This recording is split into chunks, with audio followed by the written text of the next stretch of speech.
kandungan yang besar dari surah Al-Ikhlas. Surah Al-Ikhlas ini disebut oleh Rasulullah sepertiga dari Al-Quran, senilai dengan sepertiga dari Al-Quran. Ta'dilu thuluth Al-Quran. Karena apa maknanya sepertiga dari Al-Quran? Kata para ulama, Al-Quran itu ada tiga. Ada tauhid, ada hukum-hukum, dan ada kisah-kisah.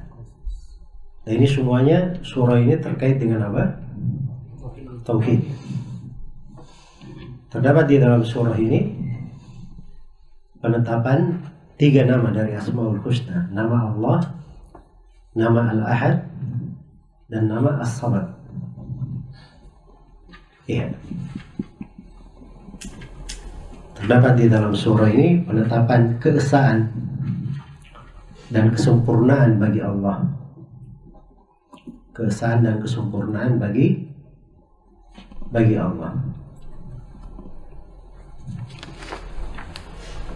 Dan terdapat di dalam surah ini penafian segala syirikat dan sekutu bagi Allah Subhanahu wa ta'ala. Dan surah ini kata para ulama kaidah al-jama' bainan nafi wal itsbat,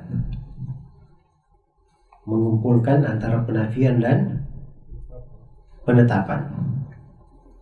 Jadi dalam menetapkan nama-nama dan sifat-sifat Allah itu berputar, dalam penetapan sifat-sifat Allah itu berputar antara penafian dan penetapan.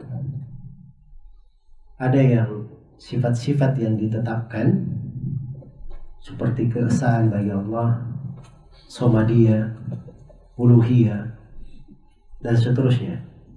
Dan yang dinafikan dari Allah, dinafikan darinya memiliki anak, dinafikan darinya peranatan, dinafikan darinya sifat tidur, sifat lupa, ngantuk, dan seterusnya.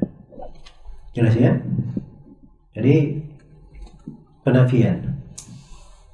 Karena itu dinafikan dari Allah segala kekurangan dan ditetapkan bagi Allah segala kesempurnaan. Baik. Ketika surah ini dikatakan sebagai sepertiga Al-Quran, maka ini dalil tentang keutamaan tauhid. Ini dalil tentang keutamaan apa? Tentang keutamaan tauhid. Dan surah ini juga bantahan terhadap orang-orang kafir yang mengatakan Allah memiliki anak. Siapa orang kafir yang mengatakan Allah memiliki anak? Ada tiga. Orang Nasara, Yahudi, dan kaum musyrikin. Orang Yahudi mengatakan Uzair anak Allah. Orang Nasara mengatakan apa? Isa anak Allah. Kaum musyrikin mengatakan para malaikat anak perempuan Allah. Ini sama ya ucapannya. Dan maha tinggi Allah, maha suci Allah dari apa yang mereka ucapkan. Dan terdapat di dalam surah ini kaidah lain dalam bab pensifatan Allah, bahwa di dalam pensifatan, penetapan sifat itu dirinci. Sebutkan rincian, nama Allah, nama Al-Ahad, nama As-Samad, datang rincian. Tapi begitu dinafikan, ada penafian global saja. Walam yakul lahu kufuwan ahad. Itu penafian global. Baik. Dan surah Al-Ikhlas ini mengandung di dalamnya tiga jenis tauhid sekaligus. Tauhid rububiyah, tauhid uluhiyah, dan tauhid al-asma wa sifat. Tauhid uluhiyah itu jelas ya, nama Allah. Ya. Terus tauhid rububiyah itu terkait dengan sifat as-samadiyah, seluruh makhluk bergantung padanya. Dan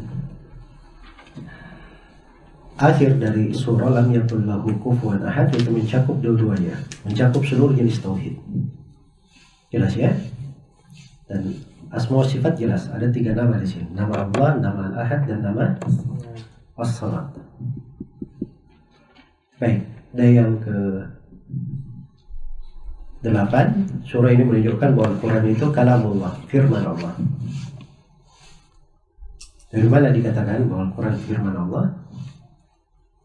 Qul, katakan wahai Nabi Muhammad. Berarti Nabi Muhammad itu tidak berucap Al-Quran dengan sendirinya. Allah perintah dia untuk berkata.